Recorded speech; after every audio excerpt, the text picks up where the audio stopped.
Olá, meu nome é Olga. Eu e meu grupo, composto por Camila Souto, Luísa Nunes, Olga Calmon e Ingrid Mazuco, iremos apresentar sobre a indústria de sabões e detergentes. Esses são os tópicos que serão abordados ao longo da nossa apresentação. Um pouco do histórico do sabão, do surgimento do sabão, aspectos econômicos, fluxograma do processo, aplicações e uso, resíduos gerados no processo, curiosidades. Falando um pouco sobre o sabão, ele é usado pelo homem desde a pré-história, quando o homem ainda não sabia da utilidade que um dia o sabão teria para a humanidade. A gordura dos animais que eram sacrificados no fogo para os deuses escorria na madeira queimada do altar, até a proximidade dos rios, onde as mulheres lavavam as roupas. E elas sentiam uma maior facilidade em limpar com essa substância. Ali, elas ainda não sabiam que estavam lidando com o sabão. A partir daí, já podemos tirar alguma conclusão quanto à composição do sabão. Ele é resultado de uma reação química entre um ácido graxo, que é obtido através de gordura, pode ser de boi, porco, carneiro, e uma base, resultando em uma gordura de ação detergente. E era justamente essa gordura que era formada às margens e escorriam para os rios, no caso das mulheres que lavavam as roupas, e elas usavam essa substância para facilitar a limpeza das roupas. O surgimento do sabão não tem data específica, mas preparamos uma linha do tempo para mostrar um pouco do seu desenvolvimento ao longo da história. Em 1550 a.C., os povos orientais e gregos, apesar de não conhecerem o sabão, usavam substâncias químicas semelhantes na medicina. Eram obtidas por um método similar ao do sabão e utilizava-se como base para a confecção de pomadas. Em 600 a.C., os fenícios ferviam gordura de cabra com água e cinzas de madeira, produzindo uma mistura pastosa que eles utilizavam para limpar o corpo. No século I d.C., na região que atualmente corresponde à França e Espanha, o sabão era obtido por um processo rudimentar, por fervura de sebo caprino, com cinza de faia. Faia é uma árvore da região europeia. No século II, ele ficou conhecido na Itália por batedores que tinham a função de anotar novidades existentes na cultura dos povos por eles subjugados. Os batedores também tomaram conhecimento dessas técnicas de produção na Alemanha. No século VII, árabes descobriram o processo de saponificação misturando óleos naturais, gordura animal e soda cáustica. Essa mistura, depois de fervida, endurecia. Foi quando surgiu o sabão sólido. Tendo aprendido com os árabes, os espanhóis acrescentaram óleo de oliva a essa mistura para dar-lhe um cheiro mais agradável. No século IX, passa a ser vendido como produto de consumo na França e surge na cidade de Marsella o primeiro sabão industrializado. Pouco tempo depois, nas cidades de Savona, Veneza e Genova, surgem outras indústrias de sabão. Em 1950, o detergente passou a ser fabricado tendo o petróleo como sua matéria-prima. E em 1978, marcou o desenvolvimento do sabão moderno. Foi inventado o sabão branco depois da introdução acidental de ar na solução de sabão antes da moldagem.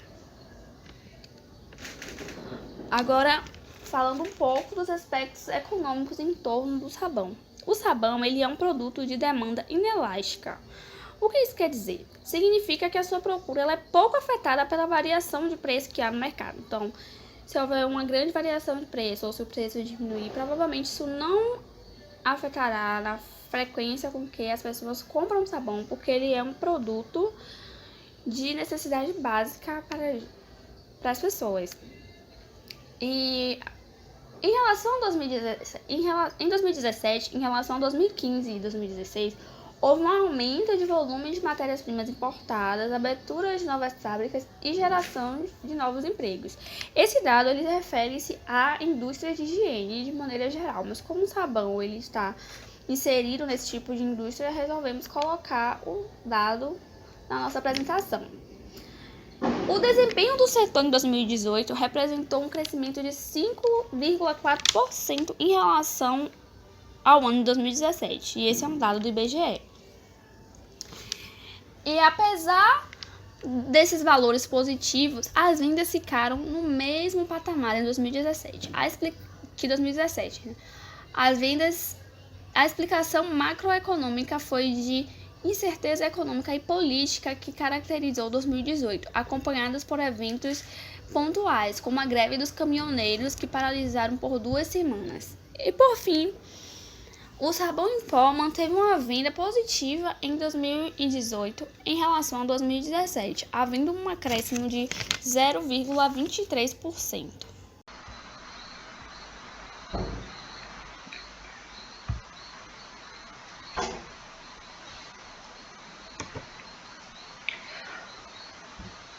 Oi, aqui é a Ingrid. Eu vou falar sobre o processo de produção industrial do sabão. Diferente daquele experimento que fazíamos no colégio com água quente, álcool, óleo e soda, onde misturávamos tudo e esperávamos a mágica, a produção em grande escala precisa ter uma eficiência maior. Porém, apesar de um pouco mais complexo, o processo é o mesmo explicado por Olga. As bases mais utilizadas são hidróxido de sódio e hidróxido de potássio. A gordura pode ser de origem animal ou vegetal, e além dela pode-se usar óleos. Em um hidrolisador, a água quente e a gordura são misturadas. Ao mesmo tempo, também se adiciona um catalisador para que a mistura seja heterogênea com mais rapidez e facilidade. A fase mais densa é retirada como subproduto. Já a fase superior segue no processo, onde serão eliminados o acúmulo de água e de resíduos. Em um neutralizador, a base é adicionada à mistura. A partir daí, o sabão vai para o misturador e se divide. Parte vai para o acabamento convencional e a outra passará por outras máquinas para deixar o sabão aerado. Visto isso, pode-se perceber que as linhas de fabricação são diversas. Mas antes, vamos entender a ação do sabão. Sabemos que a água é polar, certo? Mas as gorduras são apolares, ou seja, as moléculas da água não conseguem penetrar nas moléculas de gordura, e além disso, a tensão superficial da água não ajuda nesse processo.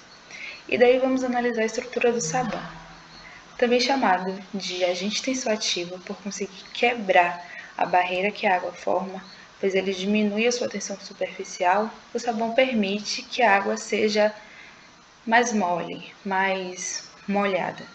Ele possui uma parte apolar e uma parte polar.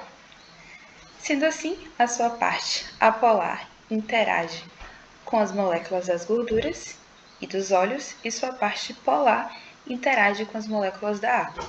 Dessa forma, o esquema é esse. A gordura fica no centro e a parte apolar do sabão a envolve. A parte polar interage com a água e o nome desse processo é emulsificação. Agora que já sabemos como o sabão se comporta, vamos analisar suas linhas de fabricação. Nessa figura, tem um pequeno esquema que mostra a variação do sabão, sabonete e o seu subproduto, a glicerina. Visto isso, uma indústria de sabão pode comercializá-la também, o que possibilita uma ampliação no mercado. Apesar de ser um subproduto, a glicerina permeia por 3 áreas diferentes.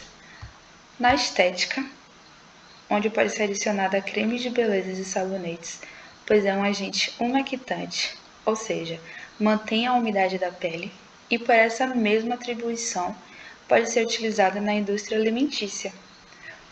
Outra aplicação é a fabricação do explosivo nitroglicerina. E, finalmente, o produto final. O sabão tem como principal finalidade a limpeza. Este que na maioria das vezes possui aditivos que melhoram sua eficiência e ou reduzem o seu custo.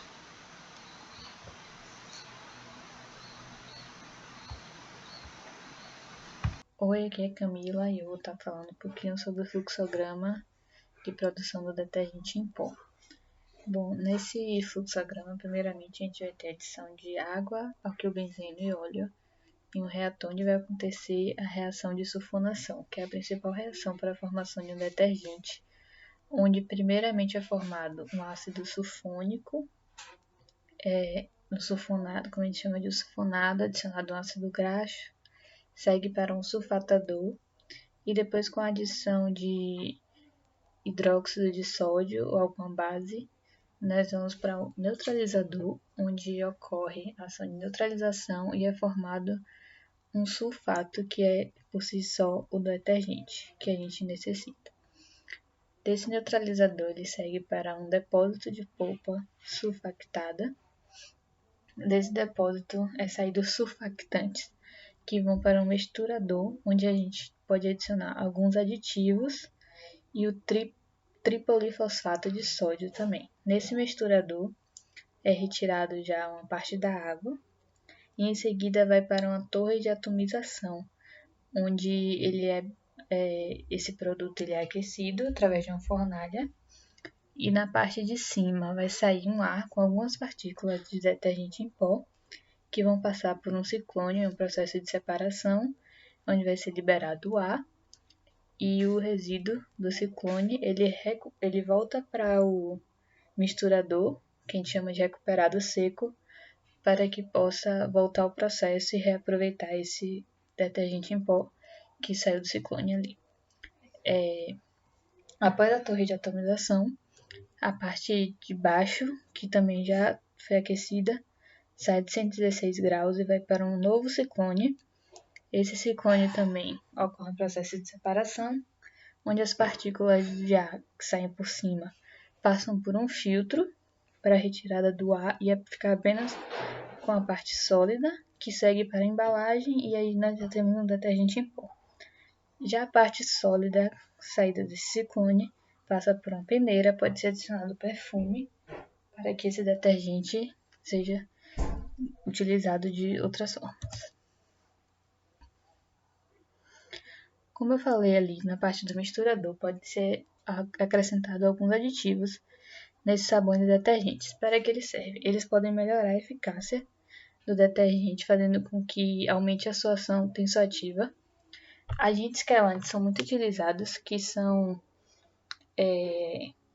agentes para aumentar essa ação tensoativa do detergente, e eles também retiram íons de metais que podem interferir na ação dos detergentes, porque alguns metais podem reagir com detergente e formar, às vezes, produtos até insolúveis, que vão atrapalhar nessa ação tensoativa do sabão e do detergente e que vai prejudicar a ação de limpeza dos mesmos. Bom, diferença entre sabões e detergentes.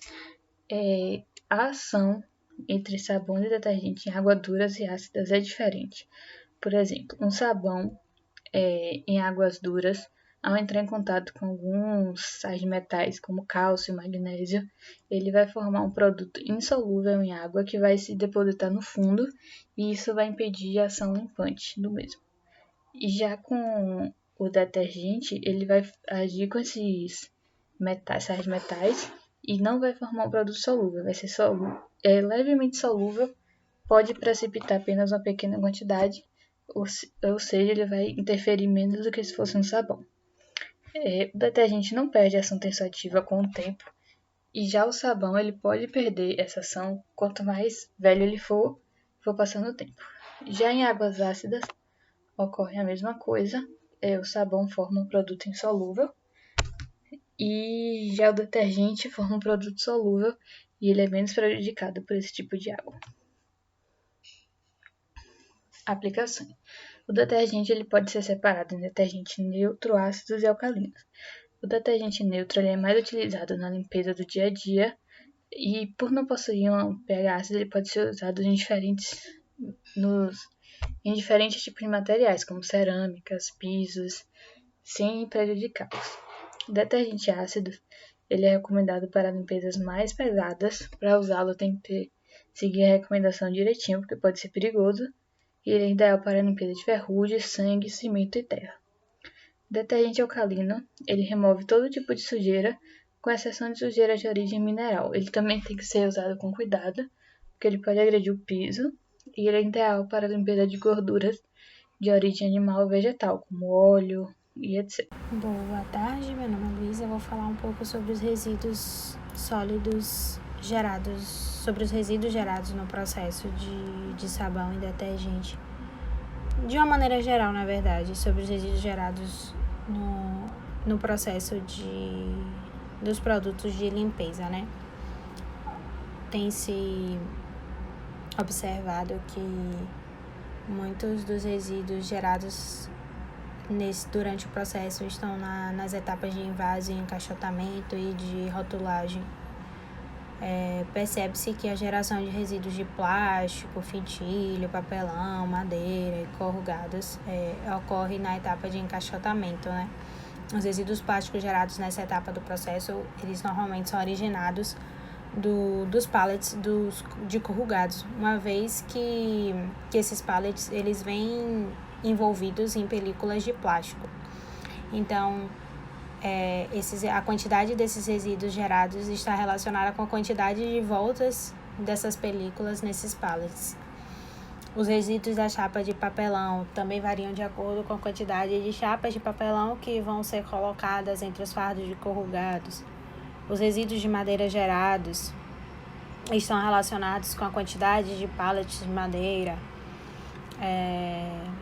Mas, de maneira geral, né, entende-se que a geração de resíduos ela aumenta os resíduos de uma empresa, que acaba contribuindo diretamente na perda de produtividade, às vezes de matéria-prima, às vezes gera um retrabalho e reprocessamento, o que acarreta, né, um aumento de custos para a empresa de maneira geral. Vou falar um pouco agora sobre curiosidades, sobre os impactos do sabão e detergente na natureza, que eles são constituídos de substâncias tensoativas e elas que acarretam alguns desses impactos, sobre eles serem ou não biodegradáveis. Por exemplo, o sabão é biodegradável, mas o detergente tem substâncias que não são. E é isso. O sabão e o detergente, ambos possuem substâncias denominadas tensoativas. O que são isso? Diminui a tensão formada entre dois líquidos. Assim, por exemplo, elementos como água e óleo perdem a capacidade de se manterem separados. E é por isso mesmo que a gente usa esses produtos para a limpeza, né? E o detergente, ele possui outros componentes para poder melhorar o seu poder de limpeza, né? Que são os agentes sequestrantes e quelantes, né? Que também causam impactos ao meio ambiente. E é isso. Os agentes tensoativos interferem nas taxas de aeração, pela redução de tensão superficial do meio, que faz com que as bolhas de ar permaneçam ao menor tempo que o previsto em contato com o meio ambiente, né? Ou seja, a formação de espuma da superfície na água, em rios, impede que entre luz, impedindo que algumas plantas façam sua fotossíntese e morram, impedindo que alguns peixes recebam luz, diminuindo a quantidade de oxigênio, e muitos desses plantas acabam falecendo, né? Morrendo. Outro prejuízo também, que é uma curiosidade causado pelo sabão e do detergente, é a interferência que eles provocam nas aves aquáticas. Que essas aves, elas possuem um revestimento de óleo em suas penas e que fazem elas boiarem na água. E quando esse revestimento é removido por conta do sabão ou do detergente, essas aves não conseguem boiar e elas acabam se afogando. Os sabões, né, eles são produzidos a partir de matérias-primas biodegradáveis, né? Os óleos e gorduras que passam por um processo de saponificação. Então, eles possuem tensoativos biodegradáveis. Já os detergentes sintéticos podem ou não ser biodegradáveis, pois eles são provenidos do petróleo, né? E experiências mostram que os detergentes de cadeia carbônica não ramificada são biodegradáveis. E os que não são de cadeia ramificada não são. E aqui temos algumas referências que usamos o arquivo que a professora disponibilizou, mas usamos outros sites também. E é isso. Obrigada a todos.